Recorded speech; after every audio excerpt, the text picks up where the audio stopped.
When you're thinking about your health and your well-being, what do you focus on? Do you focus on your physical health, like how you look, your appearance, if you're healthy, if you have any illnesses, if you get sick a lot? Do you focus on exercise and sleep? And do you focus on your nutrition and what you're fueling your body with? A lot of times people will come to me, and when I looked at the aspects of health, there are 5 aspects that I look at. I look at the physical health. I look at the nutritional health. I look at the environmental health. I look at the emotional health. And I look at spiritual health. And what I found is many people that come to see me are very focused on the physical aspects of their health. And think about this from the aspect of fuel. Now, I wrote this book, Family Fuel, a while ago. And I wrote this book because I was really frustrated at the fact that when I went to the doctor with my kids and with myself, and I was trying to get us healthy and well, and I talked to them about nutrition, they really didn't have any answers for me. Even when my son was going through chemotherapy, they would say to me, just get calories in him. But I knew that the fuel that I provided my son, that's why I named this Family Fuel, that the foods, the fuel that I was providing my son and my family was going to determine the cells and the regeneration and the healthiness and the robustness of our immune system and of our body and our cells. So it became really important to me that I connected with what are the foods that I'm providing my families, that I connect with what are the foods that I need to fuel my body with, so my body can have the energy to do all the things that I want to do.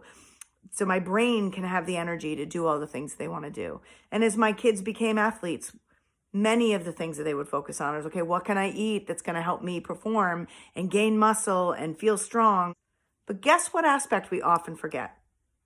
It's how do we fuel our emotional well-being and our spiritual well-being? This, to me, is a major crisis in our country right now. People aren't thinking about how we are fueling that connection to ourselves, that connection to our kids. This is also a big thing that I talk about here, more from the aspect of the family meals and habits that we have and the way that we communicate with each other as families.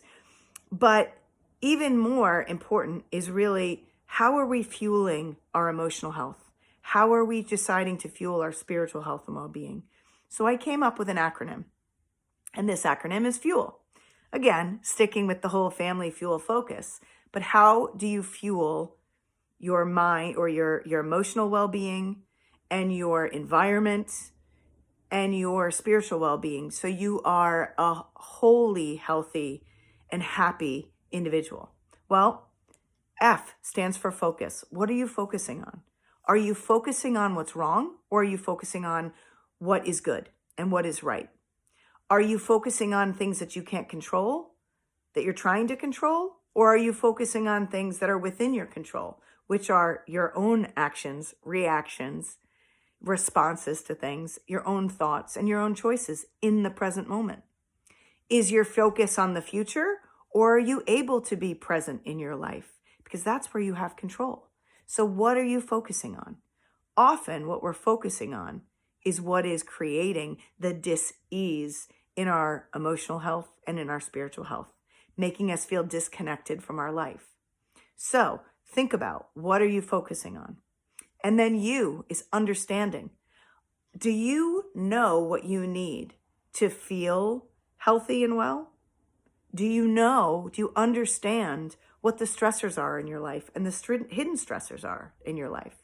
Do you understand what things are triggers for you and why? Do you understand what it is that you need in the moment to be well or to find balance? Do you understand what it is that brings you joy? These are the important aspects of fueling your emotional and spiritual health and well-being. And then E is energy. Are you surrounding yourself with things that lift up your energy, or are you surrounding yourself with things that drain your energy? Are you around people that lift you up and help you bump you up when you're feeling down? Or are you around people that are constantly knocking you down and sucking energy from you? What is your energy in that moment? Are you feeling low energy? And if you are, what do you need to boost that energy up? When I'm feeling low energy, oftentimes I need to get outside, go for a walk. I might even need a little nap or I might need to look at my diet and figure out, okay, I need to eat better. Or I might need to stop watching the news and things that pull me down and start really focusing on positive things that are going to make me feel powerful versus powerless. So this is really important, the energy. When my son was going through chemotherapy, I remember being in the hospital, and it was really important to me that I surround myself with positive people, that I wasn't around people that pitied me, that I wasn't around people that were like needing me to make everything okay for them, because my energy was already low. My energy was a little drained. I was feeling very vulnerable because I was pregnant and I had a child that was really sick that I felt very powerless to help. So it was really important to me that I surround myself, my environment was full of positive people, that I had laughter, that I had play. And when I wasn't in the hospital with my son, I was outside going for walks and I was with my other kids connecting. That's what helped boost my energy up. So this is what I am encouraging you to do for your own emotional well-being and for your spiritual well-being, is look at the energy. When you are low energy, look for things that are going to boost your energy up. When you are feeling high energy, then you could be around those people that maybe are a little bit more draining because you have it in you to protect yourself and your energy. I also have a meditation to help do that. It's called the Shields Meditation. You can find it on my YouTube channel. But this is an important thing to help preserve your energy, because when you are feeling vulnerable, sometimes we don't realize, but there are people that can be very draining of our energy. And then finally, the L.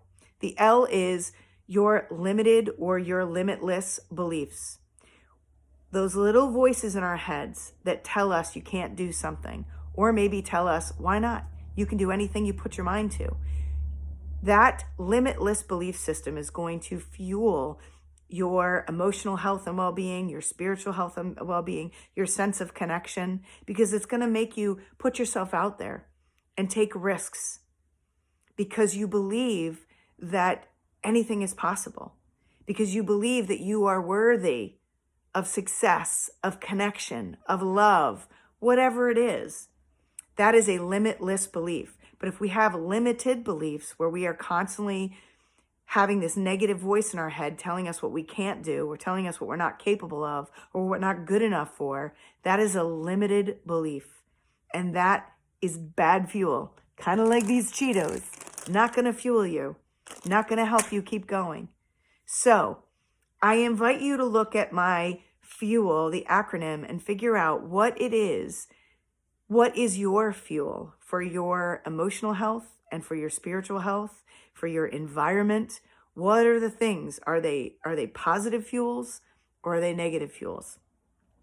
And so this will help you start to understand what the hidden stressors are in your life. And I have programs that are out there for you. If you need to be a little bit more present in your life, try my Power and Now free masterclass. If you are ready to take the next step and take a deep dive, then I've got a group coaching that I'm enrolling for right now that's called Finding Calm in the Chaos. If you are feeling overwhelmed and triggered by everything, then I have an online course you can do at your will that's called Stress SOS. So whatever it is, whatever you need, the first step is awareness and understanding. So have some awareness of what it is that you are using to fuel your mind, your body, and your spirit. Be well, everyone.